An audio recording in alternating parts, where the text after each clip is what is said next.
Hello my friends, welcome back to Real Scale Law Degree, where we are going to the trial of Tassadar to pass the bar exam. You know, that joke worked better in my head.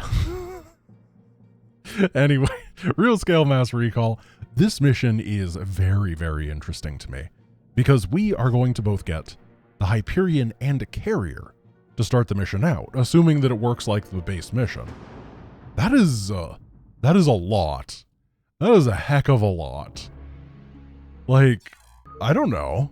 We'll see how it goes, but it does seem like things might go really well. Now, the carrier kind of didn't impress me when I was fighting against it.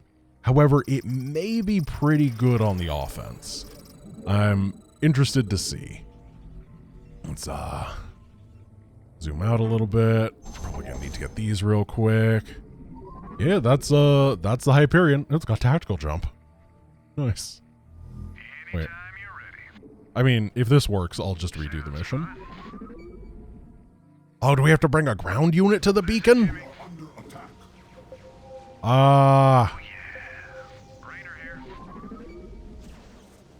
We can Yamato the beacon. Okay. Not entirely sure how the beacon works. I don't think you're supposed to be able to Yamato it. Tactical jump is if you've never seen tactical jump before, it's a very good defensive ability for the battlecruiser. It allows you to go from the middle of the fight, jump back home, get all patched up and that sort of thing. You don't want to use it too aggressively because you could put yourself in a position where you don't understand the mission objectives, and then Jim Raynor will no longer be around to get married to Kerrigan. And that would be terrible, because then she'd just destroy the world instead. So let's put that one in the I learned about how the thing works pile. Or rather, I have no idea. Oh no, hangar. There we go. What do we got? Okay, we got build interceptor on autocast. We have 6 hangars, $25 a piece, 7. We got 0.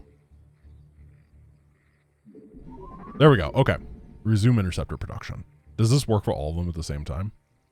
Oh yeah, it does. That is 6 interceptors at a time. That is a lot of interceptors. Oh, no. Wait, I understand why this is turned off at the beginning, and it's because it's gonna take all my money away. I need to get minerals.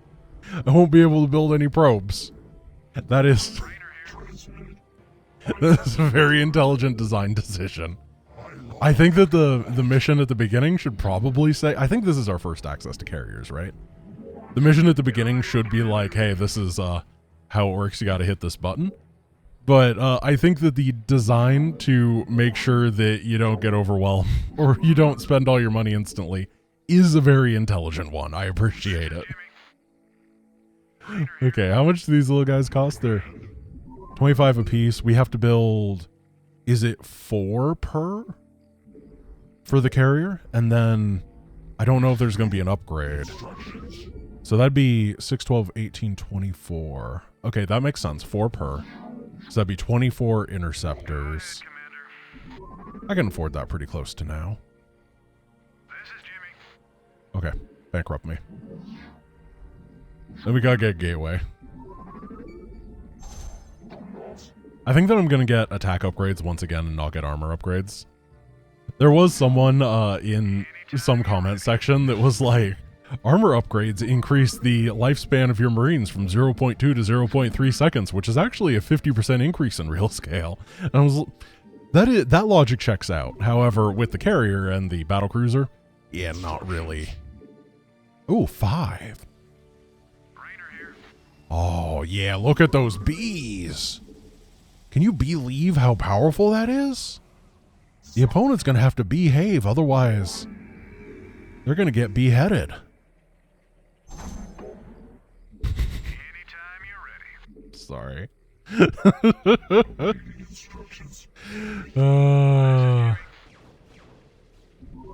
Let's Yamato this, and then head on over here. The amount of being so slow makes it way worse as an ability, and I would never have it another way. It is just neat. Watching the shot fly from the sky and blow up a target is just infinitely gratifying to the point that it is totally worth not being as good. So this base seems very simple. I'm looking at the mini-map, and there are 1, 2, 3, 4, probably 5 carriers, 2 cloaked by arbiters. None at this base, though. And that means that we are free to destroy. Let's get these attack upgrades for our flyers, and every time these scouts come in, I think they're the ones that have to be targeted down. Yeah. I'm just going to try to get another carrier out. I don't know how expensive it is. But we'll have a Stargate done soon. And we'll be able to check. I have a feeling it's not going to be budget friendly. However, there's a lot of bases on this mission. So I think that's going to be okay. Jim's got no shields. I have to be careful about that. I don't want his batteries going down. He does have this repair ability that Duke also had. Full repair after 30 seconds for 1600, 800. It's not cheap. 3,000, 2,000, and 36 supply. Also not cheap. We're not going to be building that much today. Because I want to play with the carrier. It's just, there's no Wish.com carrier, unfortunately. Or maybe fortunately. I don't know. Grant seems like the type of person that's dumb enough to buy stuff off Wish.com. And expect it to not be garbage. So I'm glad that he doesn't have the ability to sabotage himself like that. Even though Jim thinks it sounds fun. Alright, we're going to blast through this photon. There we go. And we got this base going. It's a little bit early compared to normal. I mean, the enemy is still sending reinforcements over. And I think what I'm going to do now is just chill until I have a second carrier. When I have 2 carriers and a Hyperion, oh, these are scaring me. There's a lot of scouts, and they do good damage. They're all dead. The Hyperion, maybe he can't compete. The carrier seems incredible. By the way, increases the number of interceptors that a carrier can produce, store, and launch from 30 to 60? Okay. That's pretty good. That's I think that seems very powerful. I'm quite impressed. I think that we're going to get that upgrade because, I mean, that was, what was it, like 250 as opposed to buying another carrier? Yeah, that seems like it's, I think Value Village is in the Protoss. There's a Value Village on Ire. Because we're getting awesome sales right here. I don't actually know if Value Village has sales. It seems like the type of place that probably doesn't and just claims to be cheap and then actually... Or maybe it's the type of place that claims everything is on sale constantly. Like the internet.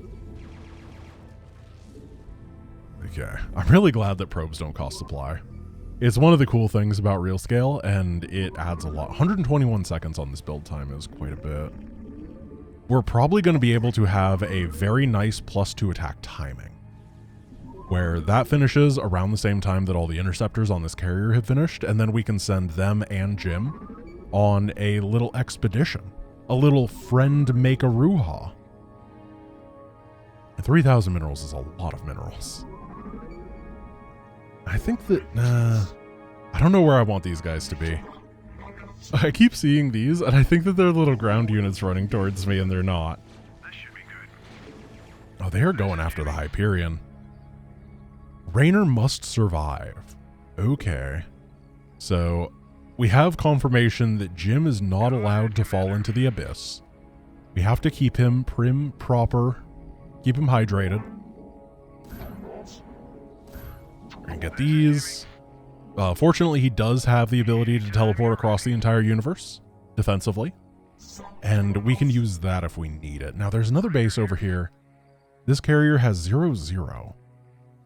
Is there a way to tell how many interceptors it's... Ooh, 6 armor. Wow. What is the damage of a carrier? 13. So probably 12 base. Yeah, okay, that's a 50% damage reduction. That's pretty good. Let's get a couple cannoneers over here. Maybe they'll intercept a couple scouts too. That'd be nice. Just want to make sure that base is safe and sound, and we almost have the 121 second build time is actually quite fast for the amount of a supply that you're building. Like, imagine if you were playing base Starcraft and you tried to build carriers out of one Stargate. You could not build 36 supply worth of carriers in even close to that amount of time. It would be so much less efficient. You would need to build like 4 production structures. The horror. Who can afford that? Nobody. Not in this economy. Go ahead, Commander. Do they storm the interceptors? Yeah, good luck, Chief. All you did is help spread the blue goo of your allies. Oh, that guy he was bold. He was really going for it. Okay. Let's attack the base with an enemy carrier. Oh, do we just want to brawl with their interceptors? I think we do. Try to win the interceptor versus interceptor fight right here. And then they just won't be able to do damage. That's how you play carrier versus carrier in StarCraft 2 a lot of the time. Is if you have the carrier advantage, you sometimes want to just go after their interceptors instead. Because then their interceptors trickle out really slowly and they're just adorably bad. So trying to pay attention to who's taking damage. Your warriors have engaged the enemy. I think Jim is doing quite well. And now we can start putting damage on the carrier itself. Yeah, this has been incredible. Oh yeah. I think. Yeah, just click on them. They should die here. Oh, my Yamato cannon's almost dead. I'm careful about that. Yamato lands does insane damage to those hangars. And then we're going to do a shield check in a moment to make sure that everybody is doing nicely. Oh, yeah, we're actually running out of shields, so we have to take down this carrier and then pull back a little bit so I can take stock of what's going on. Are you fighting me? I don't even know, dude. I haven't the foggiest. Well, you are... No, I don't think this guy is fighting. Sometimes it's hard to tell because projectiles don't actually come from these carriers. Oh, I had exactly the right amount of supply. Let's reinforce our hexagon. Go ahead, Commander. And then move on forward, get that +3 attack upgrade, and grab another base. Yeah, meow to you too. They kind of sound like cats. They're like robot cats going meow. Am I the only one who's ever thought that? Am I being dumb right now? I think they're kind of like robot cats. Let's check how this base is doing. It looks like we built 5 photon cannons and it was perfect because the enemy just decided to never attack it. Which honestly, I'm willing to pay that. If the enemy... It's way better to spend money and never be attacked than not spend money and be attacked. That's one... Confucius said that one. While he was getting 6-spooled, but he started with a forge, so he had cannons. He wasn't even cannon rushing, too. He's just an old school, forge fast expand kind of guy. Anytime you're ready. Okay. This is Jimmy. Alright, that's going to be the game for the day. This is what I want people to post in the YouTube comments is take a historical figure, preferably one that is not super controversial, but just more of a for fun historical figure, and let's discuss their play style. Like, how do you think that they would play StarCraft? Do you think they'd be a cheeser? Do you think they'd be an honorable macro player? What faction would they play? Put your comments below. And then let's just be nice and have fun about it, you know. Let's not get super serious. It could be a really fun exercise, and I would love to see people's creativity here. Oh, getting arbited. Not arbited though. That's different. Sounds fun. That works a lot better. Anytime you... I'm not sure what's happening here. Oh, Clo carrier. I don't have an observer. We gotta take this down. This is Jimmy. Let's... I can see the carrier moving, so we're going to dodge. And then we're going to take this down. Target fire, target fire.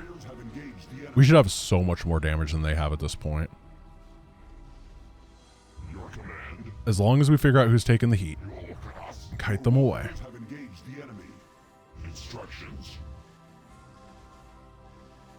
There we go. Plus 3 attack is almost done. What are your upgrades? 1, 2, 1. Not great. It's kind of rude. I don't know. Get better, loser. Wait, what is this? What's this bar? What? What's it doing for 60 seconds? I don't have that ability, I don't think. I don't have a clue. It seems completely unkillable right now. I guess Jim just does a lot of the damage with his air-to-air batteries because they do, yeah, 150 apiece. The actual carrier-to-carrier fight's pretty embarrassing. The carriers don't have the ability to repair, which I've noticed is sad. There we go, Jim. Take him down. Nice job, soldier. Oh, there was another carrier. Ooh. You know? Go ahead, Commander. Sounds fun. I'm thinking about how to approach this, and what might actually be the correct play right here is to take a big old tech transition into scouts. Because scouts do so much damage in this mod versus the capital ships, right? And we have so many interceptors. We're going to have like well over 200. So why not bring in these fighter craft, distract with the carriers, bring in the fighter craft, and then target down the enemy carriers. I think that's going to be way faster. And we kind of need speed in these fights. I'm feeling a little bit apprehensive for James Raynor. This is Jimmy. Sounds fun. I don't want to use him unless I've repaired him. Oh, yeah, we can get these upgrades too. Okay, scout vision range might not be the play. 2 vision is not very much in this mod. I can see like a third of the way across the map with 1 carrier. You got, oh yeah, +2, that's really good. Then you can see farther. Can you really? Carriers are so high up, they can see anything. Okay. Yeah, look at how many scouts we can build at once. It's so many. Our supply has almost doubled in the span of like a minute. Of course, these are in production scouts, and scouts don't exist until they have been fully produced and upgraded. But they'll get there. They all have +3 attack as well. Yeah, I think that we're on the right path here. I don't know exactly how much damage these missiles do, but we just need things that can punch through the heavy carrier armor. All 7 of it, when it's upgraded by +1. Which is a weird way to phrase that. Raynor here. This is Jimmy. Oh, that Arbiter is going to have a bad day. Go ahead, Commander. Yeah, that was not necessarily the inventive tacticianry that I was prepared for. Wow, yeah. These do 200 a volley and fire really fast. This is going to be absolutely brutal for the enemy. This is also a really good time to just charge up these shields. We got 2,000 apiece. Hyperion is charging them up as well. So we're going to be able to go in with a fresh face and completely annihilate the enemy. Upgrade complete. How fast are they? Not very. I mean, okay, let's be completely honest. That is pretty fast in terms of like actual StarCraft speed. It's just the relative size that makes them seem smaller or slower because they're so large. By the way, there were some people in the YouTube comments throughout time that have been asking, why is the Scout so big? And the answer is that in StarCraft 1, the large majority of everything Protoss is not actually like a built Warcraft. Well, of course it's not Warcraft, but you know what it's not an Ogre Magi. It's not built for actual military purposes. Instead, these are repurposed civilian craft. So this is not a small, like, run to the front of a battlefield, check out what's going on, and then return home. It is like an interplanetary scout, where it's going from system to system, charting areas and stuff like that, figuring out what's going on with a crew of multiple people that are living in there for a fairly long amount of time. And that is why the Scout is so large. Oh, hello. It's time to test my hypothesis. Let's do some science. Okay, so actually we want these guys to just fight the interceptors. Then the scouts come in. I can't see them. Oh, here they are. They're going to get hit, but that's all right. Look at how fast the damage is. Oh, this is the play. Yeah, you got to have your fighter wing with them. It just works. Anytime you're ready. Okay, cool. Jim, repair. And then I'm not moving you. Then we charge this in. They start firing their missiles. They take a lot of damage when they get in there. However, boom, boom, boom, boom. Carrier falls to its doom.